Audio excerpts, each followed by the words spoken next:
What's up, everybody? Thank you for tuning in to the Pop Fusion channel with Jesse Rivera.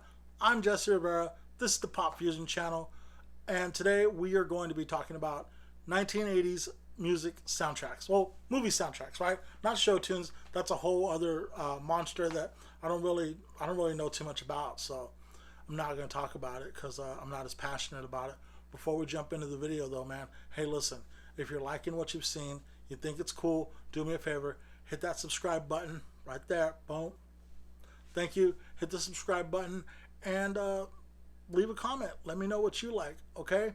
So, before we jump into this, just understand that I am an 80s baby. I mean, I'm a 70s baby, but I grew up in the 80s, and that's when I was a teenager. That's when music just really took its hold on me and did not let me go. So this is the stuff that I listen to over and over again. Also remember that this was before the digital era, so you saved up your couple of bucks and you went and you bought a record, or you scammed the Columbia Record and Tape Company, which I'm going to mention because a couple of these, that's how I got them.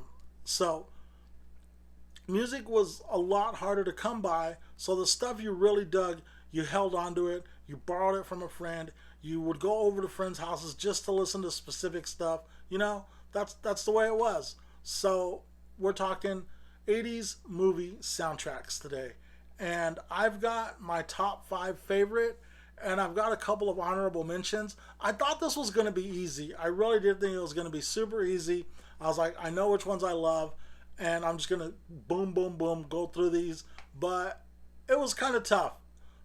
I knew what number 1 was going to be regardless. A lot of you might already know what number 1 is going to be. It's just one of the greatest soundtracks of all time. So, but there was other albums that I listened to a lot. There were other albums that just introduced me to new forms of music. So let's just jump into it, right? I've got 2 honorable mentions. I've got 2 records that were very influential to me, but they're not quite cracking my top 5. My first honorable mention, this one came out, hold on, let me grab my notes really quick. This one came out the summer of 1984. This movie is, I watch it now, and as far as being a movie, Breakin' is a very cheesy, not very well made movie. But as far as giving a voice and a vision and a bigger audience to breakdancing and some hip hop, it was watermark. It really put us out there. Up until that point, there had been Beat Street, there had been Crush Groove. Those movies, they didn't, I don't think they got as big a theatrical release as Breakin' did. And this was amazing. This soundtrack was great because it also featured, where is it? It's on here on side 2, Reckless, with Chris the Glove Taylor featuring Ice-T. And Eminem has gone on the record to say that that was one of the songs that he heard that made him want to be an MC. It's a song called Reckless, performed and produced by Chris the Glove Taylor and David Starrs for Underground Ltd. Rap by Ice-T, written by Chris the Glove Taylor and David Starrs. Ice-T performed. There's a scene in this movie where they're at a club and they're about to throw down in a mean breakdance battle, and Ice-T is performing. So if you love to just see the origins of some of these movie stars, some of these hip hop stars, remember Ice-T is a great rapper as well as a great actor. This was the first thing I saw him in. He was an MC in the movie Breakin'. This is a great soundtrack. It's a lot of fun. But when I spin it, it's really just to hear that Ice-T song. So this doesn't get spun a lot. It's kind of, I hold on to it for nostalgia's sake. And like I said, it gave a voice, or it gave hip hop and breakdancing a bigger audience. So that's why we love it, guys from my era. My next honorable mention, this one came out in summer of 1987. This is an original copy of this, guys. This isn't the repress that just came out. This is the Lost Boys soundtrack. And I picked up this soundtrack when it first came out. I had it on cassette. And the reason I bought this soundtrack, the reason I bought it was for Good Time Tonight with NXS and Jimmy Barnes. That song is a scorcher. The video was on MTV. It got played all the time. I don't know if all the stars of the movie, but I know like Corey Haim and Corey Feldman, they were in the video, and it is a really cool song. This also had Echo and the Bunnymen doing People Are Strange, the Doors cover of People Are Strange. It's a great soundtrack. It's got Lou Gramm, it's got Roger Daltrey, Eddie and the Tide, Thomas Newman. It's got 2 songs by NXS and Jimmy Barnes. The Roger Daltrey song is great. This is a really cool soundtrack. Some people might put the soundtrack up higher because they're just really, really in love with this movie. Little known fact, guys, I've only seen the movie once. I don't know. It's just not. It doesn't call me. It doesn't call me. So those are my 2 honorable mentions: the Lost Boys soundtrack and the Break-In soundtrack. Okay, now we're gonna jump into my top 5 movie soundtracks of the 90s. Let me count and make sure I have 5. 1, 2, 3, 4, 5, 6. I've got 6. Now we're going to jump into my top 6 movie soundtracks of the 80s. Number 6. This might be one. This is definitely the soundtrack's only number is in the top 6. The movie is definitely in my top 5 music movies of all time. I played the crap out of this soundtrack. John Cafferty and the Beaver Brown Band are featured on this soundtrack, and this soundtrack has this is the soundtrack for Eddie and the Cruisers. If you've never seen it, I recommend it. It's not on any of the streaming platforms, so you've got to like either watch it like a horrible version of it on YouTube, or you've got to buy the DVD on eBay. I've got the DVD on eBay. You could probably get the 2-pack of Eddie and the Cruisers and Eddie and the Cruisers 2. I don't want to give away the title because it kind of like spoils the end of this movie. So I know, man. Eddie and the Cruisers. It is. I don't know, man. It's a great cheesy 80s movie. It's a lot of people said it was kind of like a ripoff of Bruce Springsteen and the E Street Band because it's like this working class singer-songwriter, and he had a black saxophone player in the band. The band kind of looked a lot like the E Street Band, but on the dark side, Tender Years, Runaround Sue. This is such a great, fun soundtrack. I played the crap out of this. This isn't my.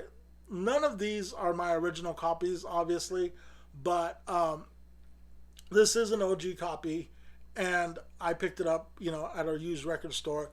But my original copy of this I got from the Columbia Record and Tapes Club, and I never fulfilled my obligation with them. I don't think I've ever fulfilled any obligation with anyone except my boss, because you gotta get paid. But this is a great soundtrack. This is my number 6 soundtrack of the 80s right here. Eddie and the Cruisers. This came out in September of 1983. Great movie.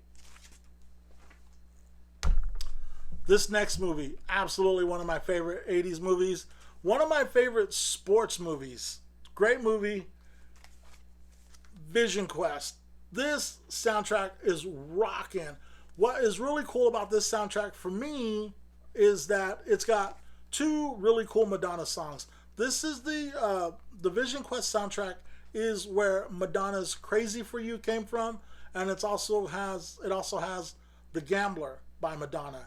But aside from that, it's got Journey doing Only the Young. Oh, the movie starts off with Journey, Only the Young, and Loudon Swain running across this bridge in Tacoma, Washington, I think is where the movie takes place. Great movie. It's got a great soundtrack.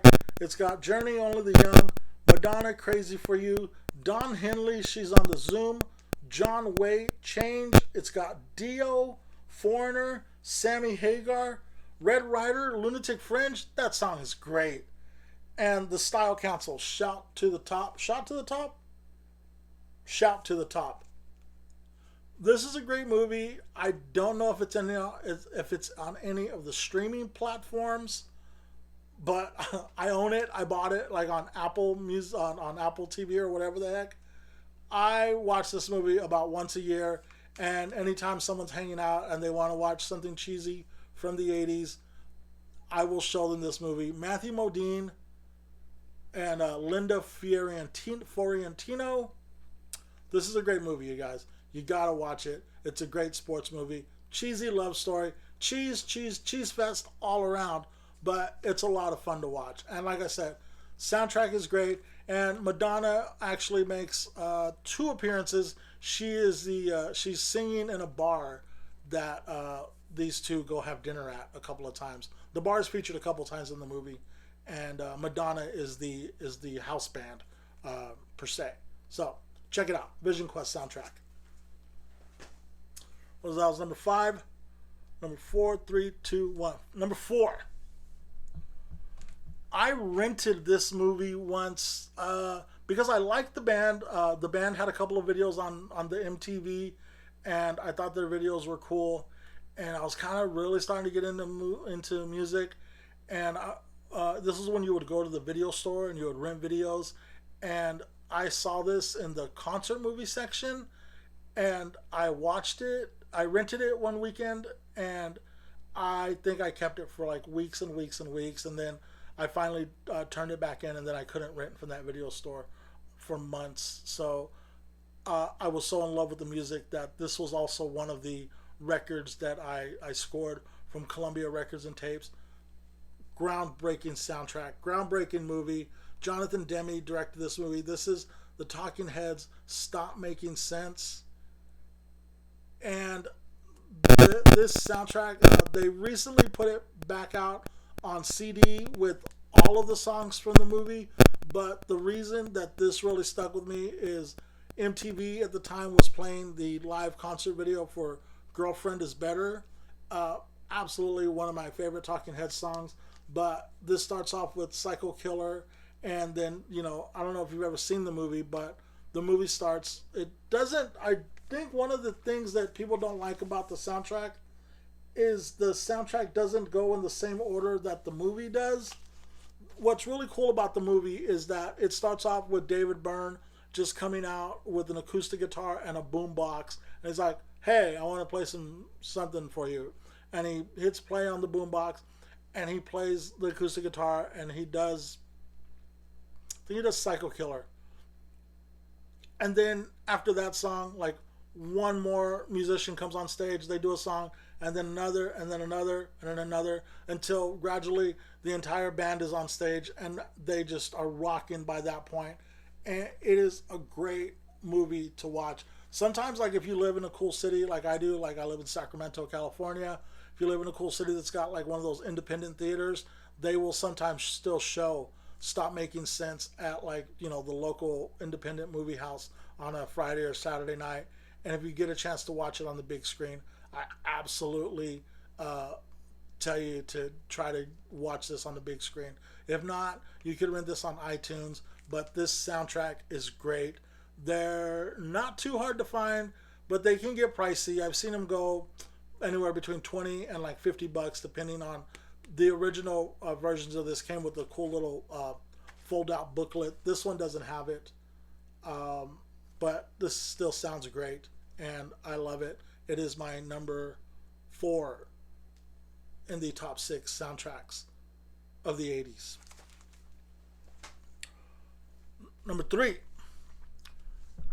Earlier we talked about how breaking kind of like, gave break dancers and hip hop a platform. This next movie, this next soundtrack, and this next movie, it was huge for Mexican Americans because it was a movie about Richie Valens, right? And we're talking about the La Bamba soundtrack. But what was also cool for us Chicanos in California was that it was the story of Richie Valens, who was from Pacoima, a small suburb in Los Angeles. But the soundtrack and La Bamba was re-recorded by East Los Angeles band Los Lobos. Lou Diamond Phillips was cast to play Richie Valens. So this soundtrack features Los Lobos, Bo Diddley, Howard Huntsberry, Brian Setzer, and Marshall Crenshaw. This is a great movie, by the way. It's really well made, directed by Luis Valdez. This came out in the summer of 1987, I believe. I had this originally on cassette. I never had this on vinyl. This is my brother's original copy of this on vinyl. So this soundtrack is scorching. In the movie, Los Lobos play the songs that are performed by Richie Valens, and Lou Diamond Phillips lip syncs. Brian Setzer performs as Eddie Cochran, and he does Summertime Blues, and it's smoking. That's one of my favorite scenes in the movie, is when Brian Setzer performs Summertime Blues. Howard Huntsberry does a performance as Jackie Wilson, and Marshall Crenshaw does a performance as Buddy Holly. So in the movie, there's this concert where Richie gets to go and perform either in New York City or Philadelphia. I can't remember. I think it's New York City. And all of these bands are performing, and it's just great performance after great performance. And it's a really fun movie. I don't know if it's on any streaming platforms. I think I own it on DVD. I try to watch this every couple of years, but this is my number 3 soundtrack of the 80s.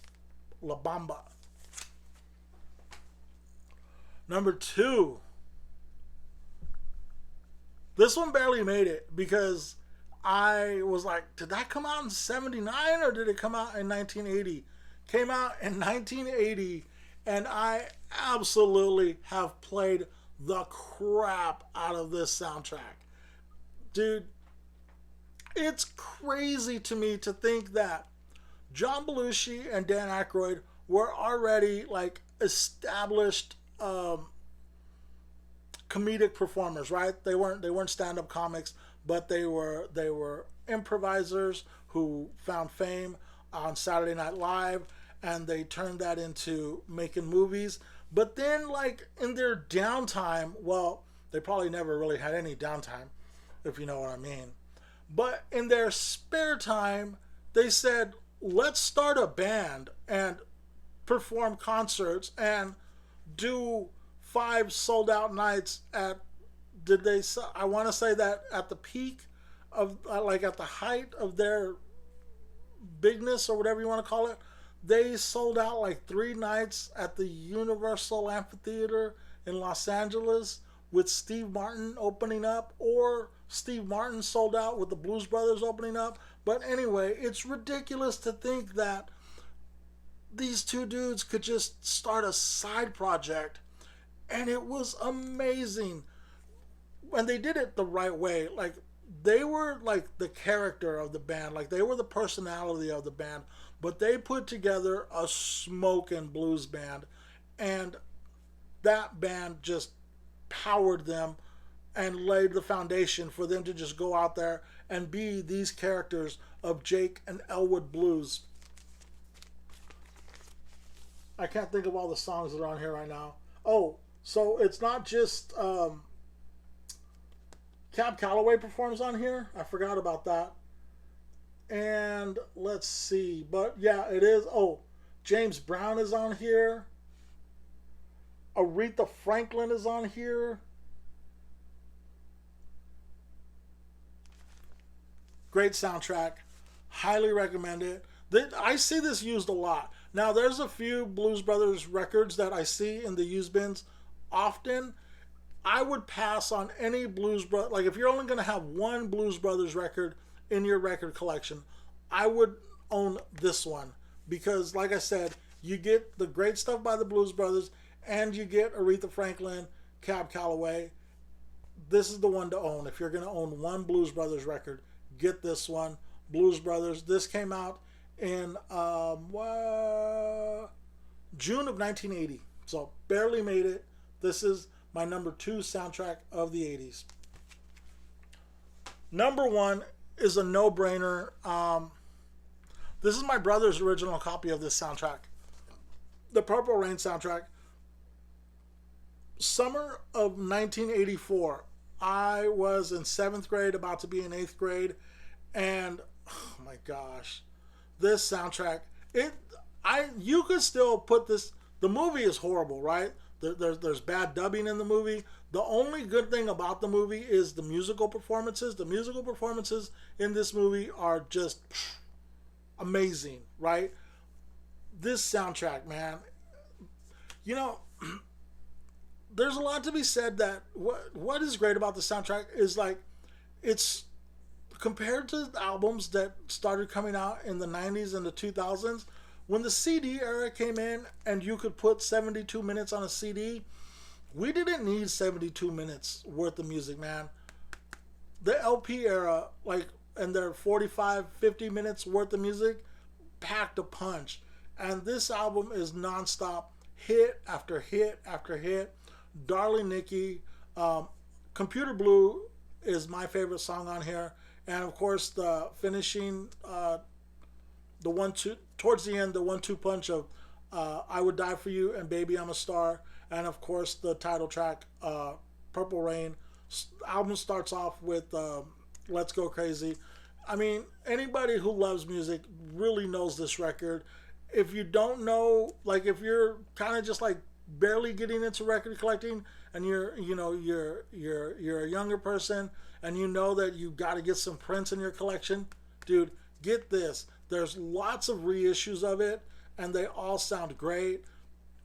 But like I said, this is my brother's original copy of this, so I'm sure he bought this the summer of '84 when it came out at Tower Records in LA. In fact, I'm gonna ask him when I finish this. I'm gonna give him a call and ask him where he used to buy his records. But anyway, okay, folks, those are my top 5 soundtracks of the 80s. Leave a comment. Let me know what your top 5 80s soundtracks are, or just what your favorite soundtracks are of all time. I think I'll do a top 90s soundtrack. Oh, I said top 5 again, right? And it was 6. I tell you, man, it was hard settling on just these. But in the end, these are records that I know that I played a ton and I still listen to this day. I think I'm going to go listen to Eddie and the Cruisers right now because that is really a fun record. All right, man. Thanks for tuning in. Like, subscribe, leave a comment. I'll talk to you soon. Peace.